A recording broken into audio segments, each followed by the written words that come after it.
በአዲስ አበባ ውድድር ላይ ያልተገኙት ለምንድን ነው? የበሬ ቆዳ ነገር ቆዳ የያዝነው ዜና አለ። ኢትዮጵያ በዩሮ ቦንድ አበዳሪ ኢንቨስት ቡድን የኢትዮጵያ መንግስት ባልከፈለ ዕዳ ላይ እንግሊዝ ፍርድ ቤቶች ላይ ክስ እንደተመሰረተም ሰምተናል። የአሜሪካና የኢራን ነገር ውሃ ቅዳ ውሃ መልስ ሆኗል። ኢራን በመርከቦች ላይ ጥቃት ከፍታለች። እንደምናላችሁ ውድ የኢትዮጵያ ድምፅ ተከታታዮች፣ የኢትዮጵያ ድምፅ ለሚያዝያ 10 ቀን 2018 ዓ.ም ያዘጋጃቸው ዜና ሰዓት ጀምሮ ወደ እናንተ የሚደርሱ ይሆናል። ከዜናዎቻችን ጋር አብራችሁ ትሆኑ ዘንድ በአክብሮት ጋብዘናል። ቀዳሚ ያደረግነው ዜናችን እንውሰዳችሁ። ታዋቂ አትሌቶች በአዲስ አበባ ግራንድ ፕሪ ውድድር ሳይገኙ መቅረታቸው ተነገረም። ዛሬ በኢትዮጵያ በታሪኳ ለመጀመሪያ ጊዜ የአዲስ አበባ ግራንድ ፕሪን የምታላቅ ሆነም ታዋቂ አትሌቶች በውድድሩ ላይ ሳይገኙ መቅረታቸው አነጋጋሪ ሆኗል።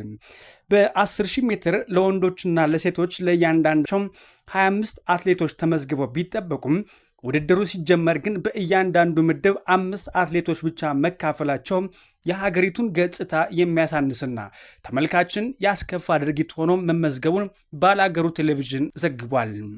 ይህ አሳሳቢ ሁኔታ ሊፈጠር የቻለው በማናጀሮች ጫናና ማስፈራሪያ መሆኑ የዘገበው ባላገሩ ቴሌቪዥን አትሌቶች እንዳይሳተፉ የተከለከሉት የሽልማት ገንዘቡ ትንሽ በቅርቡ የሀገር ውድድሮች አችሁ በሚሉ ምክንያቶች መሆኑን ገልጸዋል። ከዚህ ተጨማሪም ታዋቂ አትሌቶች ወጣት አትሌቶች እንደ ስጋት በመመልከትም ኮታውን ይዘው ውድድር ላይ በመቅረት ሌሎች የማሳጣት ድርጊት እንደሚፈጽሙም በዘገባው ተጠቁሟል። የኢትዮጵያ አትሌቲክስ ፌዴሬሽን ድርጊቱን በመኮነንም እርምጃ ወስዳለው የሚል መግለጫ ቢያወጣም በተደጋጋሚ የሚሰጡት እነዚህ ማስጠንቀቂያዎች ግን በተግባር ባለመተርጎማቸውም ማናጀሮችና አትሌቶቹም ፌዴሬሽኑን ጥርስ የሌለው አንበሳ አድርገው እንደሚመለከቱት ጋዜጠኛ ምስጋናው ታደሰ በባላገሩ ቴሌቪዥን ዘገባው አጽንኦት ሰጥቶበታል። ይህም የሀገርን ስም ከማስከበር ይልቅም የግል ጥቅምን በማስቀደም የታየበት አሳፋሪ ክስተት ሆኖ በስፖርት ቤተሰቡ ዘንድም ከፍተኛ ወቀሳ እያስከተለም ይገኛል። የበሬ ቆዳ ለምግብነት ወደ አፍሪካ ሀገራት እየተላከ መሆኑ ኢንዱስትሪውን እያሳደገው ይገኛል ተባለ። በኢትዮጵያ የበሬ ቆዳ ለፋብሪካዎች ግብአት መሆን ሲገባው በጥሬው ለምግብነት ወደ አፍሪካ ሀገራት በይም ወደ ተከፈመሩን ሸገር ኤፍኤም ዘግቧል። ይህ አዲስ የንግድ መስመር የቆዳ ጥሬ ዕቃ አቅራቢዎች ለሀገር ውስጥ ፋብሪካዎች ከማቢ ይልቅም ወደ ውጭ መላክን ይበልጥ አትራፊ እንደሚያደርጉ አስችሏቸዋል ነው የተባለው። ድርጊቱ በሀገር ውስጥ በሚገኙ የቆዳ ፋብሪካዎች ላይ የጥሬ ዕቃ እጥረት ማስከተሉን የኢትዮጵያ የቆዳ አምራች ማህበር ገልጿል። መንግስት ይህንን ህገወጥ የሚመስል አሰራር ለመክታትም በጥሬ የበሬ ቆዳ ላይ የ150 በመቶ የታክስ ጭማሪ ቢያደርግም አቅራቢዎች ግን የቆዳ ቆሻሻን ለማስወገድ በሚል ሽፋን ምርቱን ወደ ውጭ መላካቸውን መቀጠላቸውን ሸገር ኤፍኤም በዘገባው አመላክቷል። የኢንዱስትሪ ሚኒስቴር የአምራች ኢንዱስትሪ ልማት ኢንስቲትዩት በጉዳዩ ላይ ጥናት አድርጎ ውጤቱን ለመስሪያ ቤቱ ያቀረበም ሲሆን ጥሬ ቆዳን ለምግብነት መላክ የቆዳ ኢንዱስትሪውን ሰንሰለት እያናጋው መሆኑን ጠቁመዋል። የማዕከሉ የቆዳ ቴክኖሎጂ ዘርፍ መሪ አቶ ታረቀኝ ጅዳ እንደገለጹትም ቆዳው እሴት ተጨምሮበት ቢሸጥ የተሻለ የውጭ ምንዛሬ ከማስገኘቱም በላይ ለበርካታ ዜጎች የስራ ዕድል ይፈጥር ነበረ። ፋብሪካዎች በጥሬ ዕቃ እጥረት ምክንያትም ስራ ካቆሙ በሺዎች የሚቆጠሩ ሰራተኞችና ቤተሰቦቻቸው ኑሮ አደጋ ላይ እንደሚወድቅና አቶ ታረቀኝ ስጋታቸው ገልጸው በመሆኑም ጉዳዩ ከስራ ዕድል ፈጠራና ከሀገራዊ ጥቅም አንጻር በአስቸኳይ ሊታይ እንደሚገባ ማሳስበዋል። የኢትዮጵያ ዜናዎች መደመጣቸውን ቀጥለዋል። የኢትዮጵያ የዩሮ ቦንድ አበዳሪ ኢንቨስተሮች ቡድን የኢትዮጵያ መንግስት ባልከፈለው የ1 ቢሊዮን ዶላር ዕዳ ላይ በብሪታንያ ፍርድ ቤት ክስ ለመመስረት እንቅስቃሴ መጀመሩን ብሉምበርግ ዘገበ። የቦንድ ያዦች ኮሚቴ ባለፈው ሳምንት የቅድመ ክስ ማስጠንቀቂያ መላኩና መንግስትም ደብዳቤውን መቀበሉን ጠቅሷል። ክሱ ከተመሰረተ የቡድን 20 ማዕቀፍ ተጀመረ ወዲህ የመጀመሪያ እንደሚሆን የጠቀሰው ዘገባው ክሱ ኢትዮጵያ 13 ቢሊዮን ዶላር የውጭ ዕዳዋ እንደገና እንዲዋቀርላት በጀመረችው ጥረት ላይም ጉልህ ተጽዕኖ እንደሚኖረው ተመላክቷል። የ2018 ዓ.ም የ12ኛ ክፍል ፈተና በ100% በበይነ መረብ ወይም ኦንላይን ለመስጠት ከክልሎች ጋር መግባባት ላይ ተደርሷል ሲል ትምህርት ሚኒስቴር አሳወቀም። መሰረተ ልማት ባልተሟላባቸው ትምህርት ቤቶች የሚፈተኑ ተማሪዎች ውጤት ላይም አሉታዊ ተጽዕኖ ስለሚኖረው ምን መፍትሄ ተቀምጧል ሲል ኮሚቴው ተናግሮ ነበር። እኛ ተጽዕኖ ይኖረዋል የሚል እምነት የለንም ሲልም ሚኒስቴር መስሪያ ቤቱ ገልጿል። የትምህርት ሚኒስቴር የ2018 ዓ.ም የ12ኛ ክፍል ፈታኝ ተማሪዎች ሙሉ በሙሉም በበይነ መረብ ልንፈተን ነው። መሰረተ ልማት ባልተሟላባቸው ትምህርት ቤቶች ለሚፈተኑ ተማሪዎች ውጤት አሉታዊ ተጽዕኖ እንደሚያመጣ በማሳሰብ ቋሚ ኮሚቴው መፍትሄ ጠይቋል። ይህ የተባለው በሚኒስቴሩ የ9 ወራት ሪፖርት በሕዝብ ተወካዮች ምክር ቤት የሰው ሀብት ልማት ስራ ስምሪትና ቴክኖሎጂ ጉዳዮች ቋሚ ኮሚቴ ባቀረበበት ወቅት ነው። ሪፖርቱን ያቀረቡት የሚኒስቴሩ ስትራቴጂ ጉዳዮች ዋና ስራ አስፈጻሚ አቶ እሸቱ ገላይም የ2018 ዓ.ም ክፍል ፈተና የ12ኛ ክፍል ፈተና 100% በበይነ መረብ አማካኝነት ለመስጠትም ከክልሎች ጋር በመግባባት ውይይት አድርገናል ሲል ሚኒስቴር መስሪያ ቤቱ በሰጠው ሪፖርት ገልጿል። የኢትዮጵያ ዜናን በመከታተል ላይ ትገኛላችሁ። ውድ አድማጮቻችን ከውጭ መገናኛ ብዙሃን ወዳገኘናቸው ዜናዎቻችን ውሰዳችሁ።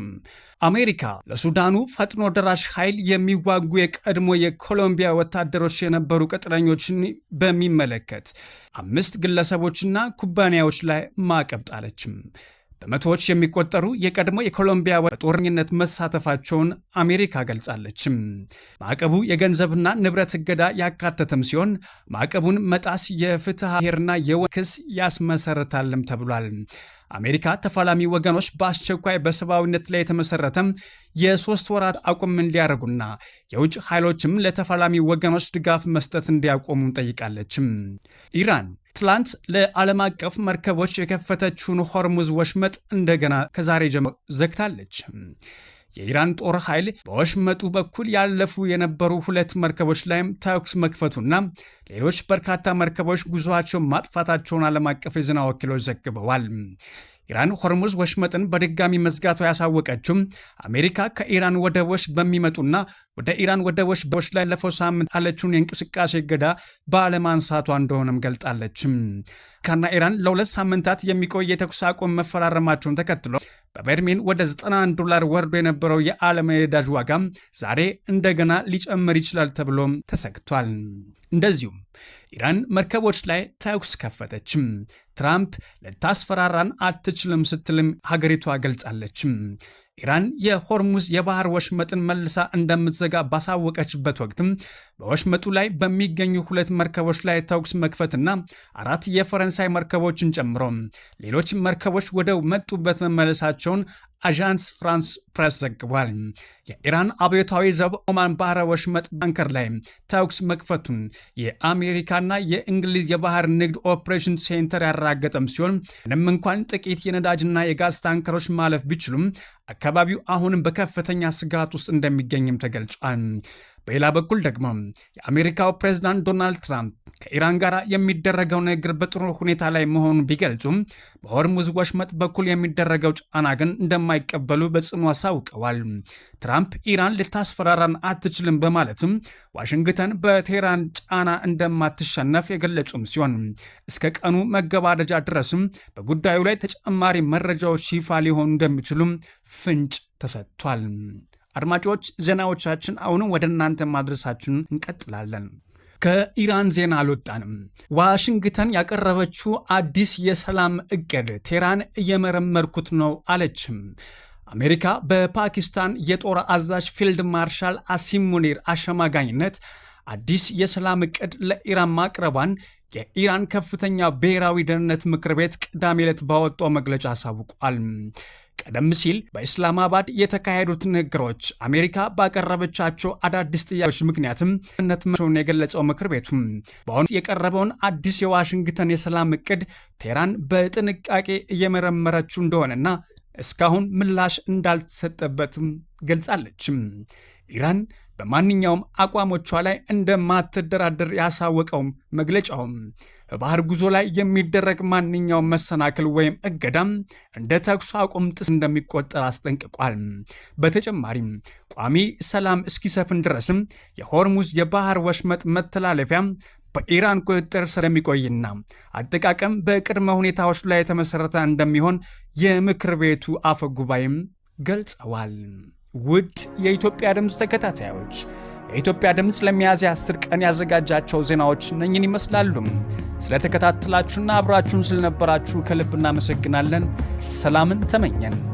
ሰላም ለዓለማችን፣ ሰላም ለምድራችን፣ ሰላም ለኢትዮጵያችን።